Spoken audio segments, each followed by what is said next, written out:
दोस्तों, भगवान बुद्ध ने सत्य ही कहा है, तुम हे ही किचंग आतपंग अखा तारो तथागता।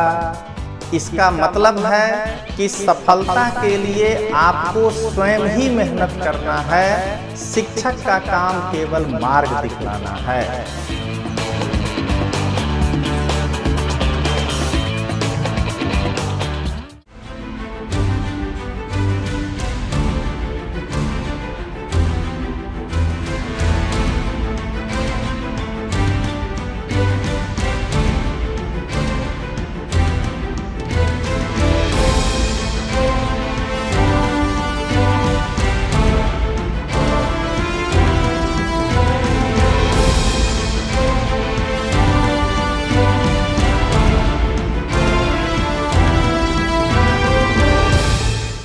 नमस्कार दोस्तों, Rajneesh Tomar sir for UPSC tracker, Bharat academy Bhavnagar और Vishwas education private limited Ahmedabad, Gandhinagar और भावनगर से आप सभी का हार्दिक अभिनंदन और इस प्लेटफॉर्म पर आपका स्वागत है। जैसा कि आप सभी जानते हैं दोस्तों कि जिस दिन से यूपीएससी का प्रीलिम्स का एग्ज़ाम हुआ है 4 अक्टूबर, उस दिन से बारी बारी से हम अपने सदस्यों के साथ भी अलग अलग विषय का सॉल्यूशन लेकर के आ रहे थे, जिसमें हमने इतिहास, संविधान और साइंस टेक आईएस में इन तीनों का सॉल्यूशन दे चुका हूं। हमारे काजी सर सीसेट के मैथ और रीजनिंग का सॉल्यूशन दे चुके हैं। तो 5 दिन में हम लोग 5 सॉल्यूशन देंगे, क्योंकि मेरा सिद्धांत है एक दिन में एक ही वीडियो अपलोड होना चाहिए। तो इतने में अगले वीक आ गया Uttar Pradesh public service commission का पेपर। तो हम लोगों ने निर्णय लिया कि चूंकि Rajneesh Tomar sir for UPSC tracker का एक ही ध्येय है कि भारत के हिंदी भाषी राज्य जितने भी हैं, मैं भी हिंदी भाषी ही हूँ, मैं बिहार का ही रहने वाला हूँ, तो बिहार, उत्तर प्रदेश, मध्य प्रदेश, जिसका मुझे अनुभव है, आईएएस, राजस्थान पीसीएस, इन सबों में जो क्लास 1-2 का एग्ज़ाम हो, उसमें जो विषय मैं पढ़ाता हूँ या मेरे शिक्षकगण, वो आपके सामने लेकर के आए सॉल्यूशन।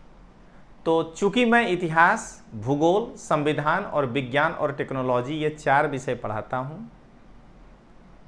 तो उत्तर प्रदेश पब्लिक सर्विस कमीशन में साइंस एंड टेक के जगह पे जनरल साइंस पूछा गया है, इसीलिए इसमें वो सेक्शन नहीं आएगा। बाकी संविधान, इतिहास और भूगोल, इन तीनों की का व्याख्यात्मक हल लेकर मैं आपके सामने आऊँगा। उसी श्रृंखला के तहत आज हम आपके सामने भारतीय इतिहास, उत्तर प्रदेश लोक सेवा आयोग की जो 11 अक्टूबर को प्रारंभिक परीक्षा हुई थी, उसके भारतीय इतिहास सेगमेंट में मैं आपके लिए व्याख्यात्मक हक लेकर आ रहा हूं। तो चलिए दोस्तों, शुरुआत करते हैं। मैं जो भी सेट लिया हूं उसका ये 87वां क्वेश्चन है, और क्वेश्चन आपके सामने, इसलिए आप अपने सेट से मिला सकते हैं। प्रश्न पूछा गया है कि निम्नलिखित में से किस वंश के शासकों को पुराणों में श्री पर्वतीय कहा गया है? वाकाटक, इक्ष्वाकु, शक, खारवेल। तो एक लाइन में समझना है पहले कि शक नहीं आ सकता है, विदेशी है। खारवेल जैन धर्म का शासक था, नहीं आ सकता है, यानी उत्तर ए और बी में ही कोई एक होना चाहिए। तो उत्तर है बी, इक्ष्वाकु। हालांकि अब तो मेरे इस वीडियो के शूट करते करते सॉल्यूशन भी दे दिया है यूपीपीसीएस, लेकिन उसमें वो प्रोविजनल दिया है। हाँ, पॉलिटी का जो मैं दिया हूं सॉल्यूशन, वो उनके आने के पहले। लेकिन अब व्याख्या देख लीजिए।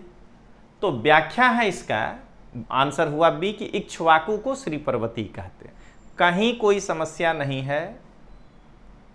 आप केसी श्रीवास्तव की किताब उठाइए, प्राचीन भारत, और उसमें चले जाइए आप वो वाले चैप्टर में, क्या कहते हैं, मौर्योत्तर काल के लास्ट वाले में, देखिए वहाँ ये लाइन लिखा हुआ है। ऑथेंटिक किताब पढ़ने का ये फायदा होता है। अब इक्ष्वाकु, तो इक्ष्वाकु वंश के लोग कृष्णा गुंटूर क्षेत्र में शासन करते थे। मत्स्य पुराण में इन्हें श्री पर्वतीय, मतलब श्री पर्वत का शासक और आंध्र भृत्य, आंध्रों का नौकर कहा गया है। क्यों? तो प्रारंभ में वे सातवाहनों के सामंत थे, परंतु उनके पतन के बाद उन्होंने अपनी स्वतंत्र सत्ता घोषित कर दी। इस वंश का संस्थापक श्री शांतमूल था तथा उसने अपनी स्वतंत्रता स्थापित करने के उपलक्ष्य में अश्वमेध यज्ञ किया था। इतना इंफॉर्मेशन आपको इक्ष्वाकु के बारे में दे दिए। तो ये जो है आंसर निकला बी। अब आइए 89, बस यही एक आंसर में हमको अभी भी लगता है कि यूपी पीसीएस इसको क्या कहते हैं, बाद में हो सकता है कि वापस जाए। सो हमें लगता है कि गलत है उनका आंसर, लेकिन अब अगर नहीं होगा तो भाई उनकी मर्जी। तो मौर्य काल में एग्रोनोमोई अधिकारी निम्न में से किस क्षेत्र से संबंधित थे? माप और तौल, प्रशासन प्रबंध, मार्ग निर्माण, राजस्व प्रबंध। आप पढ़िए केसी श्रीवास्तव की किताब। मार्ग निर्माण करने वाले अधिकारी को एस्टिनोमोई कहा गया है और जिले के अधिकारी को एग्रोनोमोई कहा गया है। तो उस आधार पे प्रशासन प्रबंध होना चाहिए, क्योंकि जिले के अधिकारी का काम होता है कि एडमिनिस्ट्रेशन का मैनेजमेंट करना। ठीक है, लेकिन मैं बी जाना चाह रहा हूं अभी भी, क्योंकि ये क्लियर कट फैक्चुअल प्रश्न है, ये कंसेप्चुअल नहीं है कि कुछ हमारे अंदर डुअलिटी है। लेकिन यूपी पीसीएस इसको सी माना है।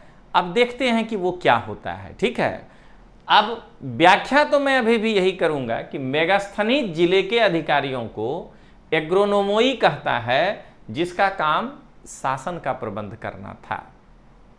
अब सरकार से कोई लड़ नहीं सकता है, जो उसका डिसीजन है वही रहेगा लास्ट में। लेकिन अभी वो कहा है कि आप इसमें सुधार के लिए भेज सकते हैं। तो जो भी हमें सुन रहे हैं उत्तर प्रदेश के लड़के, वो केसी श्रीवास्तव जी की किताब को कोट करके आप उनको भेज सकते हैं।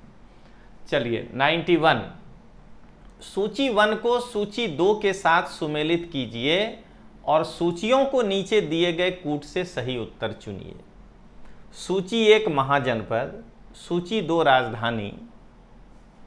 देख रहे हैं ना आईएएस के सवाल और इसमें कितना का फर्क होता है। डायरेक्ट फैक्ट्स है। तथ्य याद है कि मत्स्य की राजधानी विराटनगर है, कुरु की राजधानी इंद्रप्रस्था है, सूरसेन की राजधानी मथुरा है और अस्मक की राजधानी पोतन है।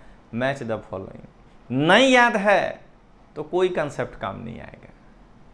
किसी भी राज्य में जब आप स्टेट पब्लिक सर्विस कमीशन का तैयारी करते हैं तो कितना भी लेवल बढ़ गया है, अभी देखिएगा कुछ क्वेश्चन कंसेप्चुअल भी है, बहुमत जो है ना वो फैक्चुअल प्रश्न का है। और आईएएस में भी फैक्चुअल है, ऐसा नहीं कि वहाँ नहीं है। वहाँ भी संविधान में पूछा था कि अस्पृश्यता किस आर्टिकल के अंतर्गत किस भाग में आता है, समता में कि स्वतंत्रता में। लेकिन वहाँ अगर 100 प्रश्न हैं तो मानिएगा फैक्चुअल क्वेश्चन 35 या 40 होंगे। लेकिन यहां अगर 100 प्रश्न है तो यहां कंसेप्चुअल 20 होंगे, ऐसे समझना है। तो देख लीजिए डायरेक्ट है तो मत्स्य का है विराटनगर, ए का जहां 3 होगा, कुरु का है इंद्रप्रस्थ, बी का जहां 4 होगा, यानी आंसर आ जाएगा सी, इसका आंसर है। अब इसकी व्याख्या जान लीजिए, क्योंकि उद्देश्य क्या है कि इतिहास पढ़ रहे हैं तो जाने कि हमको कहां तक पढ़ के जाना पड़ेगा। अगर हम इन फ्यूचर यूपी पीसीएस का एग्जाम दें, या गुजरात के बच्चे अगर कल को राजस्थान देना चाहें, मध्य प्रदेश देना चाहें, तो उनके पास ये इंफॉर्मेशन हो। तो देखिए मत्स्य या महाजनपद राजस्थान प्रांत के जयपुर क्षेत्र में स्थित था। इसके अंतर्गत वर्तमान अलवर का संपूर्ण भाग और भरतपुर का भाग सम्मिलित था। इसकी राजधानी विराटनगर थी। कुरु या महाजनपद मेरठ, दिल्ली और थानेश्वर के भूभाग में स्थित था। इसकी राजधानी इंद्रप्रस्थ थी। महाभारत कालीन हस्तिनापुर नगर इसी राज्य में था और बुद्ध काल में यहाँ कौरव्य नाम करके राजा शासन करता था। ध्यान रखिएगा, राजा का नाम था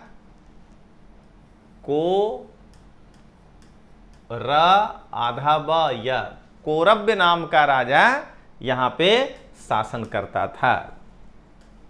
अब आइए, सूरसेन, यह महाजनपद आधुनिक ब्रजमंडल क्षेत्र में स्थित था। इसकी राजधानी मथुरा थी। बुद्ध काल में यहां का राजा अवंती पुत्र था। अस्मक, यह महाजनपद गोदावरी नदी के तट पर स्थित था। इसकी राजधानी पोतन अथवा पोटली थी। यह हो गया आपका, लीजिए ये प्रश्न हो गया थोड़ा कंसेप्चुअल जो अब आया है। क्या देख रहे हैं दोस्तों, 21 प्रश्न इतिहास से भी पूछा है और 21 प्रश्न संविधान से भी पूछा था, 42। अब 25 प्रश्न भूगोल से भी पूछा है। मैं इसके बाद उसी का सॉल्यूशन लेकर आ रहा हूं, तो आप मिला लीजिए तीनों को, तो फिर आप पहुंच जाते हैं वही 60-65 क्वेश्चन। हर टीचर एक सब्जेक्ट जो वो पढ़ाता है उसको ही इम्पोर्टेंट बनाता है।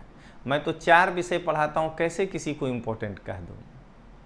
तो हमेशा ध्यान रखिएगा, ट्रेडिशनल जानना भी उतना ही ज़रूरी है एग्ज़ाम क्रैक करने के लिए जितना ये करंट। इसमें कौन सा करंट आ रहा है ज़रा बता दीजिए, या कल जो आप पॉलिटी पढ़े थे उसमें कौन सा करंट आ रहा था ज़रा ये बताइए। जो पॉलिटी का व्याख्या था, 1-2 प्रश्न जो है करंट के थे। तो यही चीज़ है कि करंट इकोनॉमिक्स में आता है। करंट का अपना एक अलग है लेवल, स्वतंत्र करंट हम नाम रखे हैं। करंट पर्यावरण में आता है। करंट थोड़े बहुत भारत के भूगोल में आएंगे, लेकिन इतिहास में भौतिक भूगोल के सवाल में आप देखिएगा, यूपीपीसीएस में भौतिक भूगोल से भी सवाल काफ़ी है, तो उनमें करंट नहीं होता है और लड़के उसको बाईपास कर जाते हैं, जबकि उनकी संख्या भी ठीक ठाक होती है। 90 प्रश्न से 100 प्रश्न के बीच में ही मेरिट घूमना है। 100 तो बहुत ज़्यादा हो जाएगा, ये ध्यान रखिएगा। 90 या 100 के बीच में मेरिट घूमना है। 90 रहा तो 120 मार्क होगा, 4/3 1 मार्क का। और अगर मान लीजिए 120 रहा, 100 रहा तो 135-40, वो तो अन्याय हो जाएगा, उतना नहीं जा सकता है। 90 मानिए तो 3 विषय मिला के 65 आ रहा है आपका। उसके बाद आपको 30-35 क्वेश्चन का ही दूरी तय करना है। इसलिए मेरा हमेशा सलाह रहता है लड़के को कि आप किसी भी विषय की तैयारी करिए, चाहे जीपीएससी हो चाहे यूपीएससी हो, इतिहास, भूगोल, संविधान और इकोनॉमी, अर्थव्यवस्था, इसके बाद ही किसी की तैयारी करिए। ये 4 आपको पासिंग तक तो पहुंचा ही देगा। चलिए अब आगे देखें। नीचे 2 कथन दिए गए हैं, जिनमें एक को कथन ए और दूसरे को कथन आर कहा गया है। कथन ए, हमें चोलों के विषय में उनके पूर्ववर्ती राजवंश की अपेक्षा अधिक जानकारी मिलती है। यानी उनके जो इनिशियल फेज में थे उससे ज़्यादा, जो इलजेत चेन्नी वगैरह जो राजा था उससे ज़्यादा जानकारी विजयालय के बाद वाले का मिलता है। राजेंद्र चोल, राज, अधिराज, उसकी जानकारी मिलती है। ठीक तो है क्वेश्चन, ये सही है। कारण आर, चोल शासकों ने मंदिरों की दीवारों पर अभिलेख उत्कीर्ण करने का चलन प्रारंभ किया, जिनमें उनके विजय के ऐतिहासिक विवरण दिए जाते थे। ये सही भी है और इसी से जानकारी बढ़ा कि अन्य स्रोतों के अलावा, ठीक है ना, अन्य स्रोतों के अलावा एक यह भी स्रोत एक्स्ट्रा मिल गया हमको परवर्ती चोलों की जानकारी के बारे में। तो देखिए अब जरा इसका आंसर, नीचे दिए गए कूट में से सही उत्तर का चयन कीजिए। कूट ए और आर दोनों सही है, आर ए की व्याख्या करता है। बी, ए और आर दोनों सही है, आर ए की सही व्याख्या नहीं करता है। सी, ए सही है, आर गलत है। डी, ए गलत है, आर सही है। ए, हम और यूपीपीसीएस एक ही जगह पे हैं। दरअसल ये पूरा सॉल्यूशन हम उनके प्रोविजनल के पहले ले आए हैं। सिर्फ समझ लीजिए कि अगर वो प्रोविजनल सॉल्यूशन 1 घंटा खाली लेट आ जाता तो हम वीडियो शूट कर लेते, तब आ गया तो हम कहे कि खाली मिला लेते हैं, ठीक है ना, इतने का फर्क है। मिलाने में एक क्वेश्चन सिर्फ वेरी किया मेरा और उनका, बी और डी। पॉलिटी का तो पहले कर दिए तो कोई वेरी नहीं किया है। इसीलिए हमेशा कहते हैं कि ऑथेंटिक तरीके से सॉल्यूशन दीजिए विथ एक्सप्लेनेशन। अगर आप देंगे तो इंसान हैं, अब 100 क्वेश्चन का व्याख्या करें और उसमें 3 गलत हो जाए या 4 तो उसको नहीं पकड़ लिया जाता है। आप तो 50 गलत करते हैं तो भी सेलेक्ट हो जाते हैं। तो हम टीचर हैं, आपसे 40 सही कर दिए ज़्यादा। तो ये ध्यान रखिएगा कि ज़्यादा से ज़्यादा शुद्ध आपको सॉल्यूशन मिले, ये हमारा ये है। और इस महापर्व से बाहर जैसे ही निकले, मेरा अब 2 ही और बच रहा है व्याख्या, एक भूगोल IAS का और एक भूगोल UPPSC का। उसके बाद आपको 2-3 करंट टॉपिक बताएंगे, तैयार करके रखे हैं, वो आ जाता है, लेकिन सॉल्यूशन पहले लड़के को लगता है होना चाहिए, इसलिए हम पहले करा रहे हैं। आरंभिक चोलों की जानकारी का स्रोत संगम साहित्य है, इसलिए उनकी विस्तृत जानकारी हमें नहीं मिल पाती है, क्योंकि आरंभिक चोलों ने उतने ज़्यादा पुरातात्विक प्रमाण हमको उनके नहीं मिलते हैं। परवर्ती चोलों की जानकारी हमें मंदिर के दीवालों से अतिरिक्त रूप में मिलती है, इसलिए हमको अधिक जानकारी प्राप्त होती है। आइए अब देखें, क्वेश्चन नंबर 95 है मेरे सेट का। निम्न में से सी सेट है मेरा, ये ध्यान रखिएगा, ये सी सेट है और सी सेट का 95। सी पता नहीं, दोनों में हमको शूट किया है। निम्नलिखित में से किस पुरातत्ववेत्ता ने पहली बार भीमबेटका गुफा को देखा और उसके शैल चित्रों से प्रागैतिहासिक महत्व को खोजा? माधव स्वरूप वत्स, HD सकालिया, GS वाकंकर, VN मिश्रा। मालूम है तो ठीक, मैंने सीधा फैक्चुअल, नहीं मालूम है तो गलत, अंदाज लगाइए।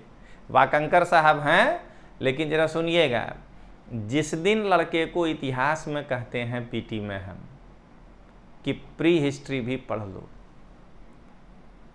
हम मार पछाड़ के पढ़ाते हैं क्लास में प्रागैतिहासिक इतिहास, उस दिन उसको लगता है बिरनी काट लिया है।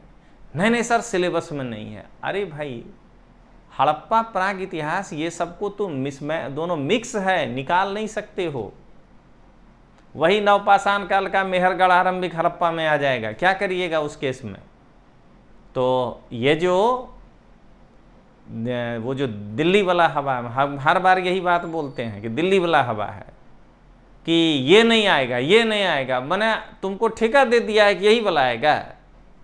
इसलिए कहते हैं कि नज़र झुका के अब मूड़ी गड़ा के 4 किताब को साथ लेकर के, प्राचीन भारत केसी श्रीवास्तव, मध्यकालीन भारत हरिश्चंद्र वर्मा भाग 2, अगर भाषा क्लिष्ट हो तो सतीश चंद्रा लेकिन 2 वॉल्यूम वाला, आधुनिक भारत BL ग्रोवर और बिपिन चंद्रा। बाकी आपका कोई दोस्त नहीं है इतिहास में, ये ध्यान रखिएगा। अगर आप ये 4 किताब पढ़ रहे हैं तो आप मित्र हैं। बाकी कोई कितनों कह दे कि नहीं आधुनिक भारत में डैश किताब बहुत अच्छा है, वो लिखा BLA ग्रोवर को पढ़ के है, क्योंकि हम जानते हैं उसको कितना आता है। इसीलिए क्या कहते हैं, आपको बताते हैं कि कोई लिखा है, इन्हीं को पढ़ के लिखा है, इसीलिए ओरिजिनल किताब पढ़िए। चलिए, इसका आंसर है सी, लेकिन जरा जान लीजिए, भीमबेटका मध्य प्रदेश के रायसेन जिले में स्थित है। इसके शिलाश्रय एवं गुफाओं के मध्य पाषाण काल के उपकरण प्राप्त हुए हैं। यहाँ से मानव अंत्येष्टि के प्रमाण मिलते हैं और 1958 में इसकी खोज GS वाकंकर ने की थी। 1958 में भीमबेटका की खोज की गई थी। आइए अब 97, सूची 1 को सूची 2 से सुमेलित कीजिए और सूचियों के नीचे दिए गए कूट से सही उत्तर चुनिए। हड़प्पापुरा स्थल, B संघ राज्य क्षेत्र या भारत के राज्य। A बालू संघ राज्य क्षेत्र, जम्मू का कारण लिखना पड़ा, ठीक है ना। बालू इधर है उत्तर प्रदेश। B मांडा जम्मू कश्मीर। सी पाडरी हरियाणा, डी हुलास गुजरात। अब इसमें अगर मिलाना है तो कितना भी भारी हो वो बालू ही भारी है, ठीक है ना। जो करंट पड़ता है उसको नहीं भारी है, लेकिन जो नहीं पड़ता है, तो मांडा का जम्मू कश्मीर होगा ये तो पक्का है कि बी का 2 होगा, और हुलास का उत्तर प्रदेश होगा ये भी कंफर्म है, ठीक ना। यानी कि उत्तर इतने में से कहीं है, बी सी डी में से ही कहीं है। कारण बी का 2 था लेकिन डी में 4 नहीं है, तो इतने में से होगा। लेकिन बी में 2 और डी में 1 है, ये ऑप्शन एक ही है, डी। समझ रहे हैं ना। सबसे इजी है मांडा जम्मू कश्मीर, तो ये अपने पास 2 है। अब हुलास है उत्तर प्रदेश, डी का 1, तो 2 और 1 मैच करता हुआ केवल डी ऑप्शन है, इसके अलावा नहीं है। तो हम इस चीज को कर सकते हैं पता। अब आंसर निकला डी, लेकिन जरा जान लीजिए पाडरी तो अपने कर्म भूमि गुजरात में मिला है, एकदम करंट है। बालू यह हरियाणा के कैथल जिले में स्थित सिंधु घाटी सभ्यता का पुरातात्विक स्थल है। यहां एक छोटा गढ़ वाली बस्ती प्राप्त हुई, किला है लेकिन छोटा है।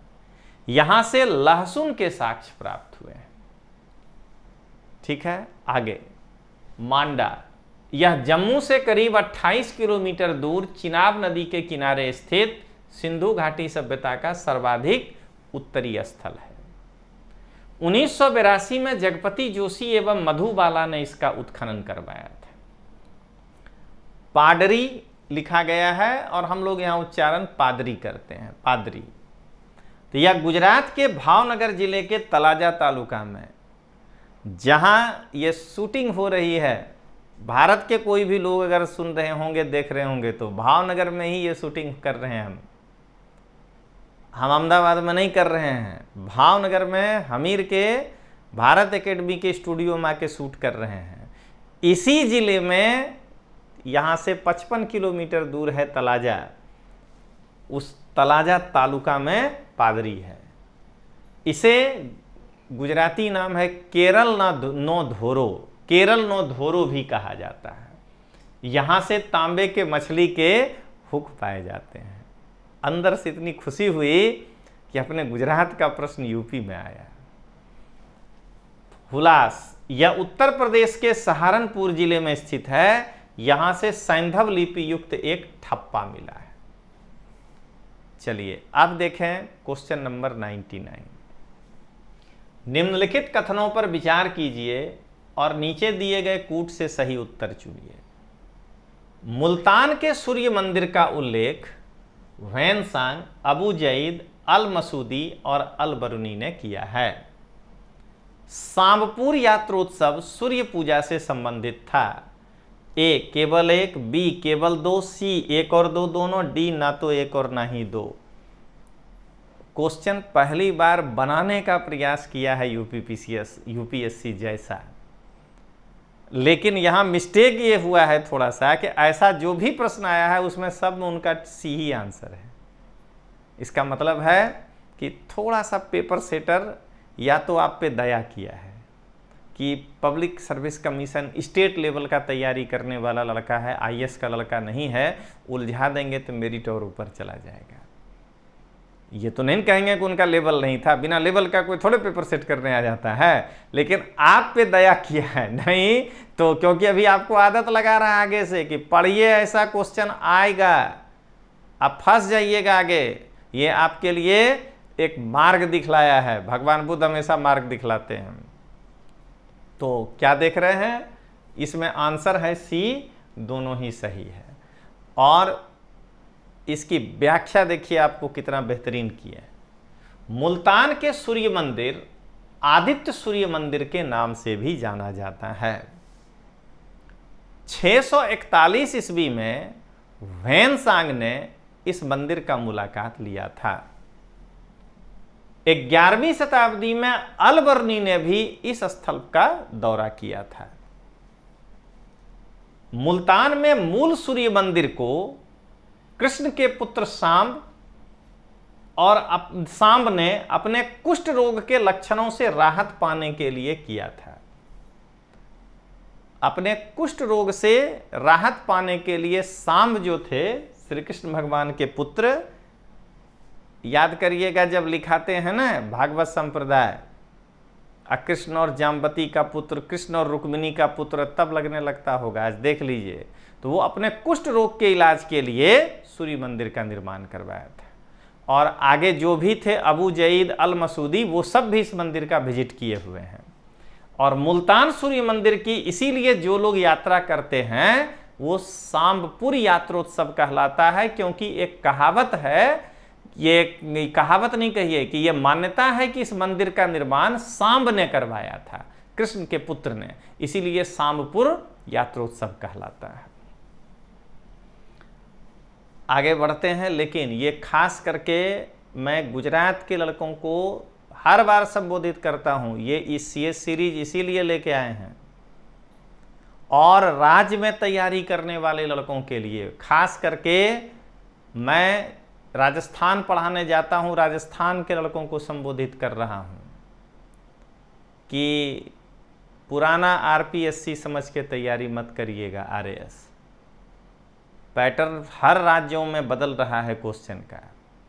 अगर ऐसा 5 भी दे दिया क्वेश्चन तो आप वहां औंधे मुंह गिर जाएंगे और कोई और आईएएस का तैयारी करने वाला लड़का निकल जाएगा। आज के तारीख में कोई भी टीचर आपको, चाहे आप राजस्थान से हैं या मध्य प्रदेश से भी हैं, मैं 1-2 बार तो वहाँ भी गया हूँ पढ़ाने, तो और वैसे भी मेरा जन्म बिहार में हुआ है, इस बात का मुझे गर्व है। मेरे पिताजी, मेरा गांव बनहरा, आप मेरा मोटिवेशनल देख लीजिए, ये बिहार में है। मेरी पूरी पढ़ाई बिहार में हुई और आज भी बनहरा गांव के लिए जो मेरा गांव है, मेरा जान न्यौछावर है, ये ध्यान रखिएगा। लेकिन मैं ओरिजिनली मुरैना डिस्ट्रिक्ट का हूं, तोमर वहीं होता है। मेरे परदादा के जो दादाजी थे उनका जन्म मुरैना डिस्ट्रिक्ट के सिंघौनिया ब्लॉक के भदावली गांव में हुआ था। मुझे आज भी मालूम है, मैं उसी गांव का।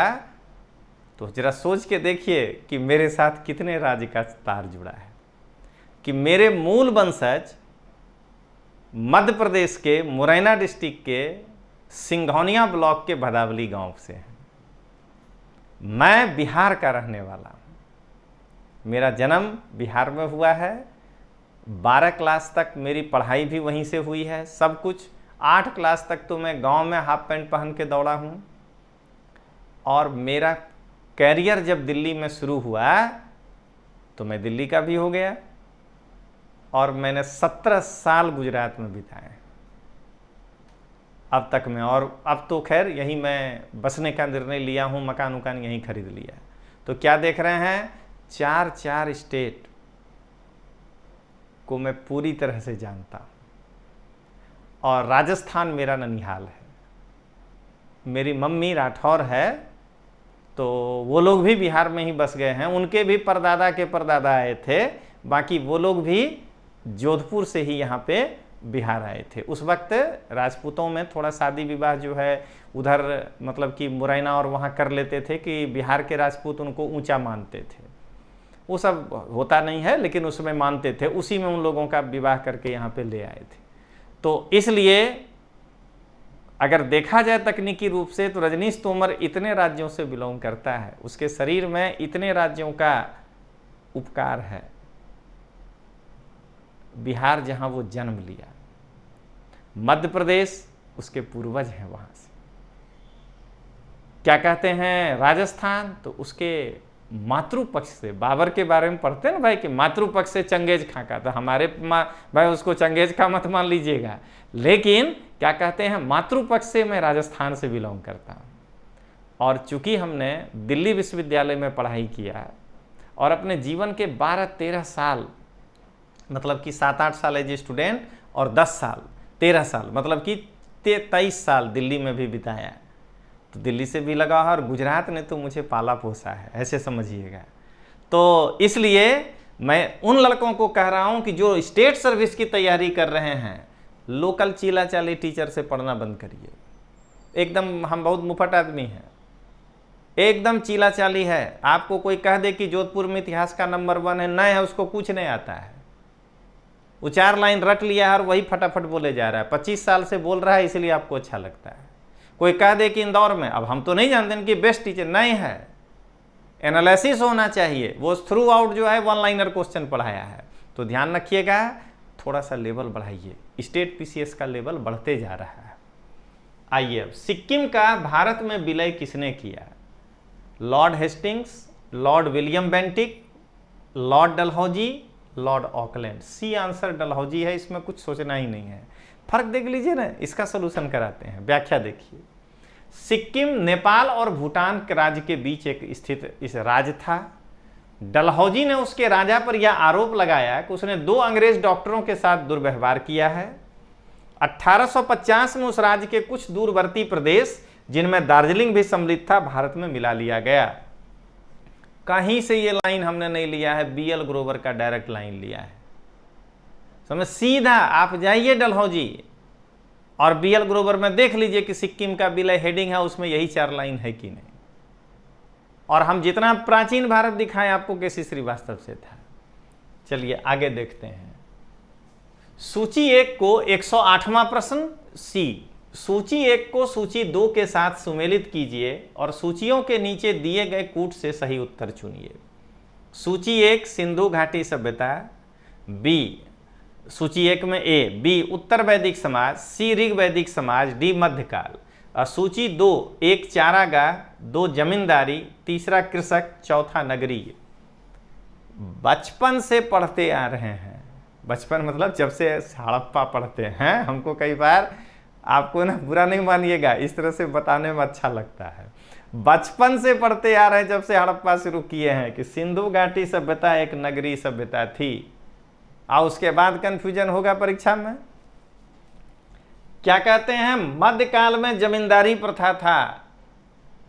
राजपूत काल से जमींदारी प्रथा की शुरुआत होती है। तो राजपूत काल ना तो सिंधु घाटी है, ना उत्तर है, ना ऋग वैदिक है, तो फिर यही ना होगा। तो डी का 2। ऋग वैदिक काल में लोग पशुपालन ज्यादा करते थे, खेती पर कम ध्यान देते थे। तो ऋग वैदिक समाज चारागाह और उत्तर वैदिक समाज एक कृषक समाज था। आंसर मिला के दिखा दीजिए। डी का 2 और ए का 4। ए का 4 ये रहा और डी का 2 ये लीजिए। आंसर है आपका डी, कोई शंका ही नहीं है। अब आइए, सिंधु घाटी सभ्यता की सबसे बड़ी विशेषता नगरीय योजना थी। दूसरा, ऋग्वैदिक आर्यों की संस्कृति मूलतः ग्रामीण थी तथा वे पशुपालन पर विशेष ध्यान देते थे, यद्यपि उनके व्यवसाय का कृषि भी एक अंग था। ऋग्वैदिक आर्यों के बीच युद्ध का मुख्य कारण पशु संपत्ति की चोरी, चारागाह पर अधिकार और कबीले की श्रेष्ठता थी। चारागाह ऐसे पकड़िए। अब आइए, निम्नलिखित नेताओं में से कौन द्वितीय गोलमेज सम्मेलन में भाग नहीं लिया था? ये तो फिक्स क्वेश्चन है। एम.के. गांधी, बी सरोजिनी नायडू, सी पंडित मदन मोहन मालवीय, डी डॉक्टर राजेंद्र प्रसाद। बिना देखे डॉक्टर राजेंद्र प्रसाद। बट एकदम डिटेल्स द्वितीय गोलमेज सम्मेलन में कौन कौन भाग लिए थे का नाम सुना देते हैं। द्वितीय गोलमेज सम्मेलन का आयोजन सितंबर 1931 के मध्य से क्या कहते हैं 31 दिसंबर 1931 लंदन में किया गया था। इसमें भाग लेने वाले भारतीय प्रतिनिधि थे। कौन? तो भारत सरकार का रिप्रेजेंटेटिव बनके जो भारतीय गए थे वो थे सीपी रामास्वामी अय्यर, नरेंद्र नाथ राव और एम रामचंद्रन राव।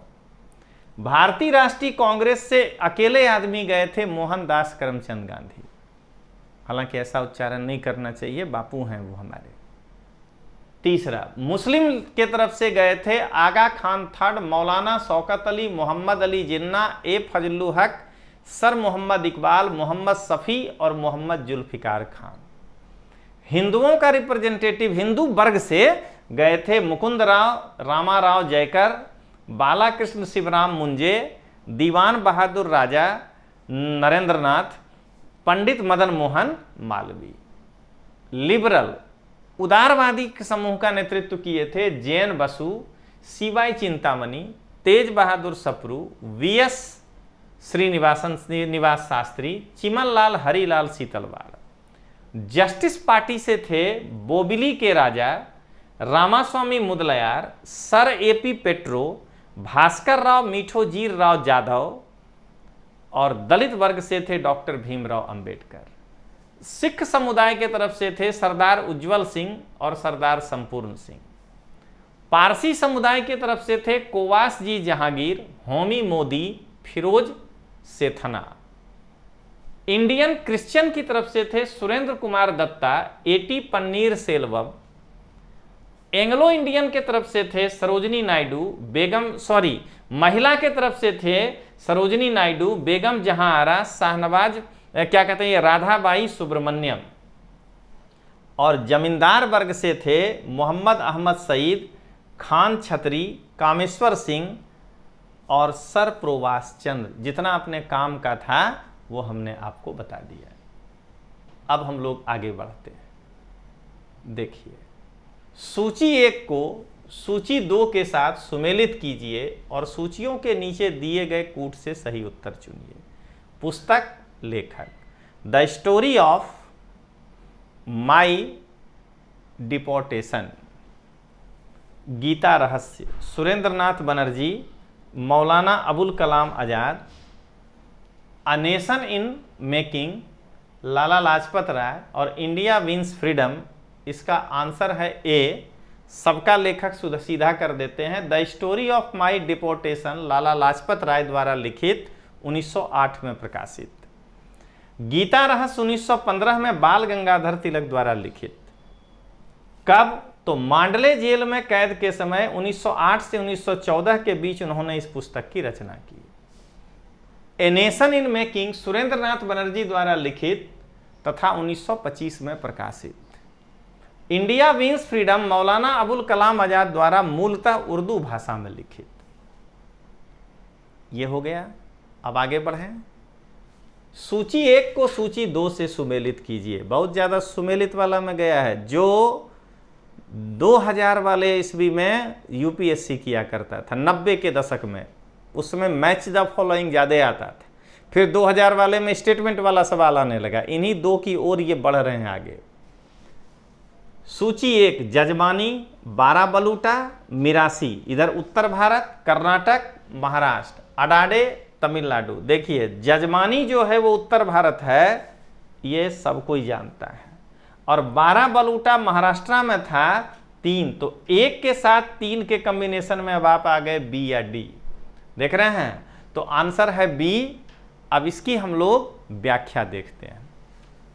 जजमानी, तो जजमानी शब्द की उत्पत्ति वैदिक काल में धार्मिक बलि के भुगतान करने वाले के वर्णन के रूप में हुआ है।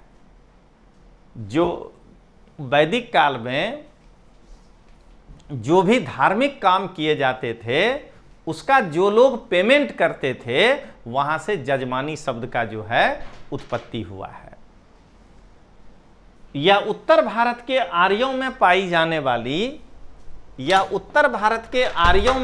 जाने वाली एक धार्मिक प्रणाली थी। यह रिलीजियस सिस्टम है जिसके अंतर्गत निम्न जाति के लोग उच्च जाति के लोगों को अपनी सेवा प्रदान करते थे और उसके बदले में अनाज लेते थे।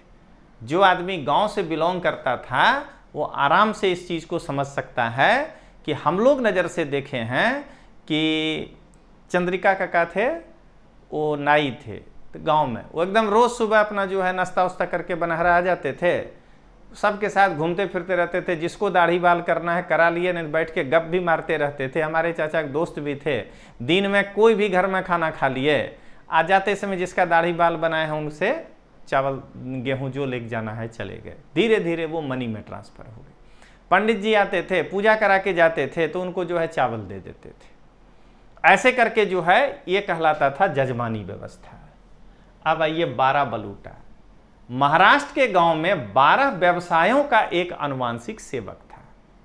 वो हेरिडिटरी था गांव में कि यही लोग ये 12 काम करेंगे। इन्हें वस्तु विनिमय प्रणाली के अंतर्गत सेवा के बदले भुगतान किया। देखिए जजमानी जैसा ही हुआ, लेकिन यहां 12 लोग फिक्स थे, वो उनके सर्विस के बदले उनको पेमेंट दिया जाता था। यह प्रणाली गांव कृषि क्षेत्र को समर्पित प्रणाली थी। इनमें कौन कौन आते थे वर्ग? तो सोनार, जोशी, ये ब्राह्मण ज्योतिष थे वहां, गुरु मंदिर के सेवक, नहावी नाई, पैरिट वाशरमैन, कुंभार कुंभकार, सुतार बढ़ई, लोहार चम्मर चमड़े का सामान बनाने वाला, घोर कच्चा चमड़ा का प्रसंस्करण करने वाला, कोली मछली पकड़ना, और मग जैविक फाइबर का निर्माण करने वाले। ये जो थे 12 बलूटे कहलाते थे। बाद में इनकी संख्या और बढ़ गई, बाद में धीरे धीरे और जुड़ गए, लेकिन 12 ये थे। मिरासी 19वीं शताब्दी में भूमि के विशेषाधिकार प्राप्त स्वामित्व और कृषि पर नियंत्रण के लिए तमिलनाडु में मिरासी प्रणाली प्रचलित हुई थी। और अडाडे उत्तर भारत के जजमानी प्रथा के समान ही कर्नाटक में अडाडे प्रथा प्रचलित था, यह जजमानी जैसा ही था।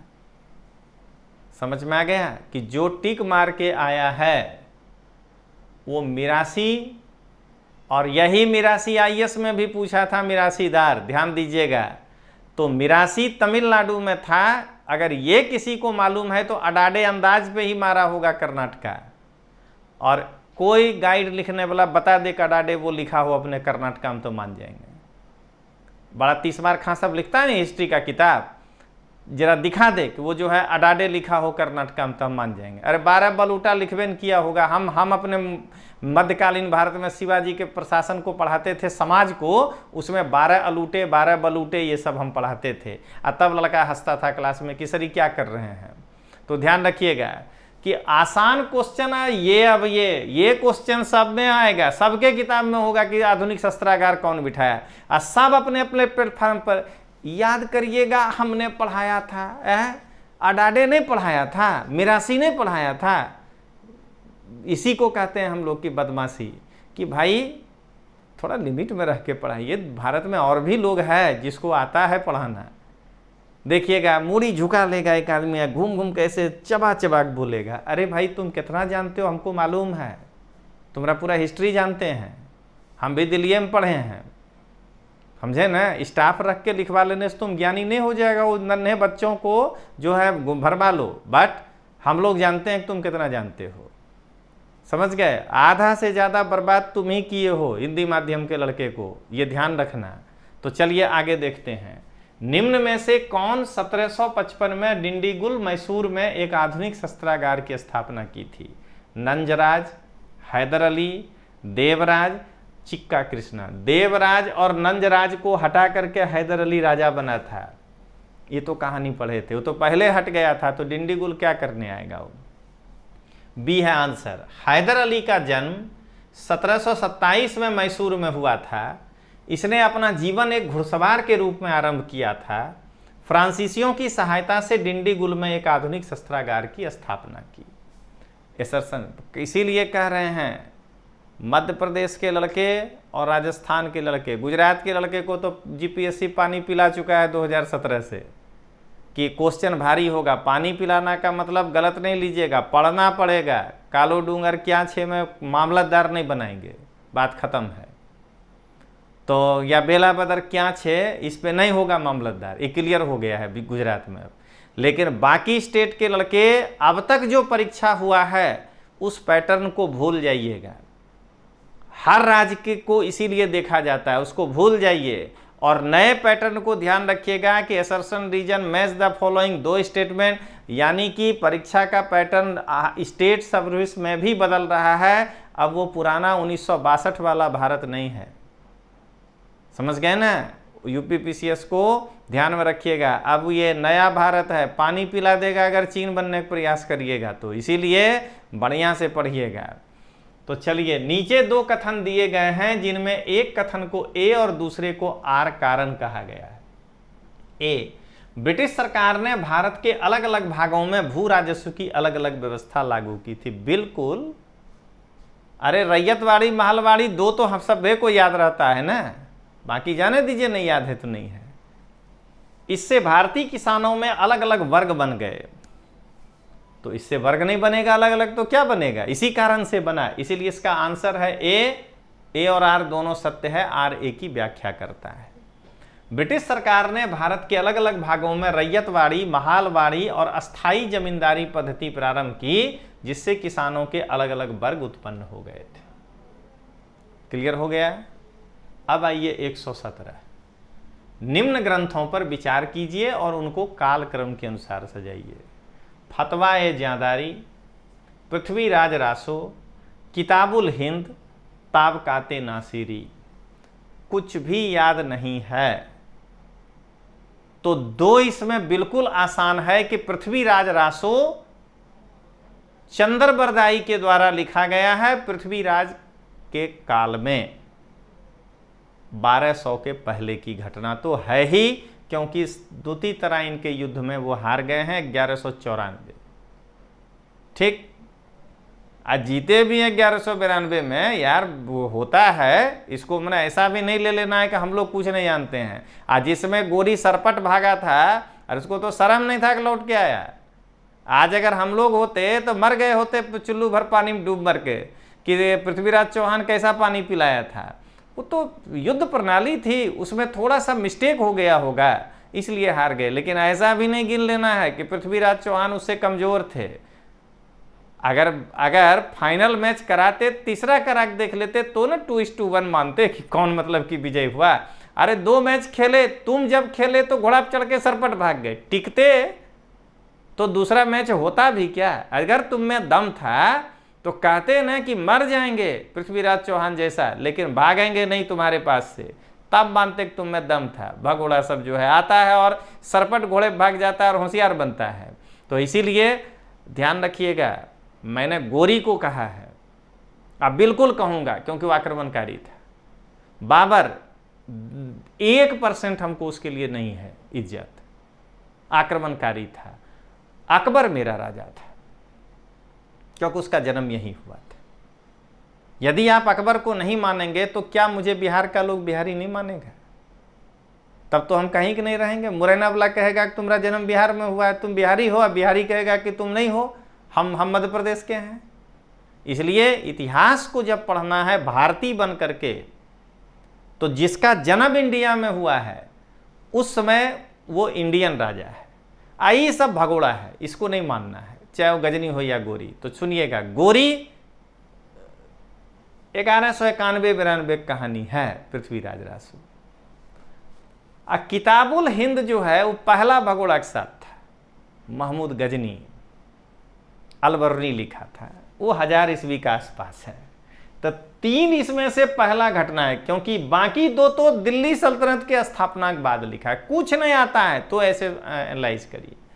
3 फर्स्ट होना चाहिए, ये रहा बी और डी। अब उसके बाद 2 ही होना चाहिए पृथ्वीराज रासो, क्योंकि गोरी जब जीतेगा, जब ऐबक को सत्ता मिलेगा तब फिर आगे बढ़ेगा और फतवा जादारी या ताबकाते नासिरुद्दीन महमूद कहाँ इल्तुतमिश का परपोता, आकि उससे भी एक आगे, वो कहाँ चला जाएगा। तो 3-2 जब हो गया तो उसके बाद 4 और 1 ही है। देख लीजिए आंसर है डी, बिना कुछ सोचे। तो इसीलिए जब पेपर आए और इस तरह का आए तो थोड़ा सा चक्री घुमाना है दिमाग में, सब चीज याद नहीं रहता है परीक्षा में। फतवाए जादारी, जियाउद्दीन बर्नी 1285 से 1358 दिल्ली सल्तनत में मोहम्मद बिन तुगलक एवं फिरोज शाह तुगलक के काल में एक राजनीतिक लेखक एवं विचारक था। इसने मुस्लिम शासकों को सलाह देने के लिए फतवाए जहादारी नामक पुस्तक की रचना की। बी किताबुल हिंद, अलबरनी 973-1050 ईस्वी। अलबरनी एक ईरानी इतिहासकार था, वह महमूद गजनी के साथ भारत आया था। उसने तत्कालीन भारतीय समाज का वर्णन अपनी किताबुल हिंद नामक पुस्तक में की। सी पृथ्वीराज रासो, चंद्रबरदाई पृथ्वीराज चौहान के काल में महाकाव्य के रूप में पृथ्वीराज रासो की रचना की। और ताबकाते नासिरी मिन्हाज सिराज ने 1260 ईस्वी में नासिरुद्दीन महमूद को समर्पित ताबकाते नासिरी नामक पुस्तक की रचना की। अब देखिए मध्यकालीन भारत कितना पूछा है, देख रहे हैं ना, चाकरी की तरह घुमा देगा किसी भी पाठ को अगर छोड़े हैं तो। 119 1687 में जब औरंगजेब ने गोलकुंडा किले पर अधिकार किया, उस समय गोलकुंडा का शासक कौन था? अबुल हसन कुतुब शाह, सिकंदर आदिल शाह, अली आदिल शाह सेकेंड, शाइस्ता खान। आंसर है ए, अबुल हसन कुतुब शाह। अब जानकारी देख लें, ये सब डायरेक्ट सवाल है और कुछ नहीं है इसमें। 1687 में जब औरंगजेब ने गोलकुंडा के किले पर अधिकार किया तो उस समय वहां कुतुब शाही वंश का शासक अबुल हसन कुतुब शाह शासक था। अब जाने सिकंदर आदिल शाह। सिकंदर आदिल शाह 1672 ईस्वी में 4 वर्ष की उम्र में बीजापुर का सुल्तान बना था। बीजापुर का था और वो गोलकुंडा का शासक था। 1686 ईस्वी में औरंगजेब ने बीजापुर को भी मुगल साम्राज्य में मिला लिया। 4 नवंबर 1656 को अली आदिल शाह बीजापुर का सुल्तान बना, जिसका उत्तराधिकारी सिकंदर आदिल शाह था। यानी बी जो ऑप्शन है वो पुत्र है सी ऑप्शन का। और शाइस्ता खां 1600 से 1694 औरंगजेब के काल में मुगल सेनापति था, जिसे अबू मिर्जा गालिब कहा जाता है। इतिहास का क्वेश्चन तो बिल्कुल मॉडरेट डिफिकल्ट था, पॉलिटी के क्वेश्चन में उतना दम नहीं था। 121 निम्न कथनों में से कौन से सही हैं? अकबर ने लड़कों और लड़कियों के विवाह की आयु निर्धारित करने का प्रयास किया था। सेकेंड, अकबर ने लड़कियों को अभिभावकों के दबाव से अलग स्वयं की इच्छा से विवाह करने की स्वतंत्रता दी थी। सी ही आंसर है, आपको पहले ही बताया है कि जो भी इस बार बनाया उसमें दोनों सही है। अकबर ने अपने साम्राज्य में लड़के एवं लड़कियों के विवाह की उम्र निर्धारित करने का प्रयास किया। अकबर ने लड़कियों को मनपसंद वर से विवाह करने की स्वतंत्रता दी। अब क्वेश्चन नंबर 123, और इतना सब सुनने के बाद गुजरात के विद्यार्थियों के लिए है इतिहास, संविधान, बस कल परसों भूगोल भी आपके सामने आ ही जाएगा। साइंस टेक 3 तो आप अब तक में देख चुके हैं। दम हुआ किसी को गुजरात में कोचिंग चलाने वाले टीचर को कि इस तरह से व्याख्यात्मक हल लेकर के आ जाए? एकदम क्लियर बोल रहे हैं कि हुआ दम उनको। अरे एक आध कोई आया होगा तो ए है, बी है, सी है, खत्म हो गया। 3 विषय को दमदार तरीके से खड़ा हुए। यूपीपीसीएस आया, घबराए नहीं, दमदार तरीके से खड़े हो गए। और ये तो एक दिन में एक का निर्णय लिए हैं, क्योंकि और भी काम है ना, हम अकेला आदमी हैं, और भी वर्क है हमें करने को, दूसरे लेक्चर भी लेने होते हैं, नोट्स भी बनाने होते हैं, इसलिए हमने निर्णय लिया कि रोज एक देंगे। तो गुजरात में तो क्यों पड़े हो चक्कर में, कोई नहीं है टक्कर में। केवल तलाटी, पीएसआई, कांस्टेबल का ही लेवल है। चुटपुटिया पड़क्का है, बीड़िया पड़क्का जिसको हम लोग बोलते हैं, कोई बॉम्ब नहीं है, ये ध्यान रखिएगा। हाथ ऐसे करके क्वेश्चन का व्याख्या किसी और दिशा में जा सकता है, और वो भी केवल और केवल तलाटी और कांस्टेबल के ही क्वेश्चन का व्याख्या होता है। तो ध्यान रखिएगा कि ऑफलाइन क्लास जब भी शुरू करें तो आप तोमर सर का लाभ जरूर लीजिए, और भारत डिजिटल क्लास पे आप जा करके आप उस ऐप को सब्सक्राइब करिए, और उस ऐप में आईएएस फुल पैकेज करके लिखा हुआ पाठ होगा, वहां जाइए। 4 विषय का बेरा ऑनलाइन क्लास आपको अभी अवेलेबल है। आप चाहें तो वो भी ज्वाइन कर सकते हैं जो बेरे तक नहीं। ये हमने इसीलिए किया है कि गुजरात का लड़का क्यों कहीं जाए, जब ये 4 विषय में उसके सामने इतना ऑथेंटिक आदमी खड़ा है जो 400 घंटा पढ़ाने के लिए तैयार है। तो या तो वो अगर अहमदाबाद, भावनगर, गांधीनगर 3 जगह पढ़ना चाहता है तो मेरे से आके खुद पढ़ ले, और जो दूर का है नहीं आ सकता है तो भारत डिजिटल क्लास का ऐप लेकर के उसमें मेरे वाले पैकेज में, आईएएस पैकेज में 4 ही विषय है जो मैं पढ़ाता हूँ। 350 घंटे का लेक्चर का प्रॉमिस है। आप चाहें तो वहाँ से सब्सक्राइब कर सकते हैं। दो ऑप्शन आपको दिए हैं। और हिंदी भाषी लड़कों को वो नहीं इसलिए कह रहे हैं अभी कि भारत ISF ही आएगा आगे इन फ्यूचर, लेकिन उसमें पीछे PPT हिंदी में ही होगा। अभी जो हमने तैयार किया है उसमें मैं बोलता भले हिंदी में हूँ, गुजराती मिक्स होता है, गुजराती भी बोलते हैं, लेकिन पीछे PPT गुजराती में होता है। तो हिंदी भाषी छात्र क्षेत्र के लड़के इंतजार करिएगा, एकदम नाम लेकर कह रहे हैं कि एटम बम फूटेगा, जब देंगे ना तो हंसने लगेगा लोग कि ये कहाँ से इतना इन्फॉर्मेशन आया। तो चलिए अब देखें आगे। सूची 1 को सूची 2 से सुमेलित करिए। अधिकारी दीवाने तन, मुस्तारफी, इधर कार्यालय को संभालने के लिए। दूसरा, प्रमुख घटना और फरमानों को सूचीबद्ध करना। मुशरिफ, जागीर और वेतन को देखना। वाक्यानवीस, आय और व्यय का निरीक्षण करना। वाक्यानवीस जो है ना वो कार्यालय नहीं, एक मिनट, ये फरमान को सूचीबद्ध करता था, संपत्र लेखक का काम करता था। तो डी का जैसे ही 2 खोजिएगा आप अपने आप आंसर में चले जाइएगा बी, एक ही है डी का 2। दीवाने तन जागीर और वेतन देखता था। मुस्तारफी राज्य के आय व्यय का निरीक्षक था। मुशरिफ कार्यालय संभालता था। और वाक्यानवीस प्रमुख घटना और फरमानों को सूचीबद्ध करता था। इस प्रकार से एक इतिहास का शिक्षक होने के नाते हमने अपना कर्तव्य पूरा किया, और इसी तरह संविधान का शिक्षक होने के नाते हमने संविधान का पूरा किया। और मैं अपने राज्य में जहां हूं उनको UPPCS का सॉल्यूशन नहीं देना है, लेकिन IS का सॉल्यूशन जरूर देना चाहिए, या नहीं तो बोर्ड पे नहीं लिखना चाहिए। समझ गए? आप लिखिए कि हम जिस चीज़ के मास्टर हैं कि हम, वो खराब थोड़े है वो भी चीज़।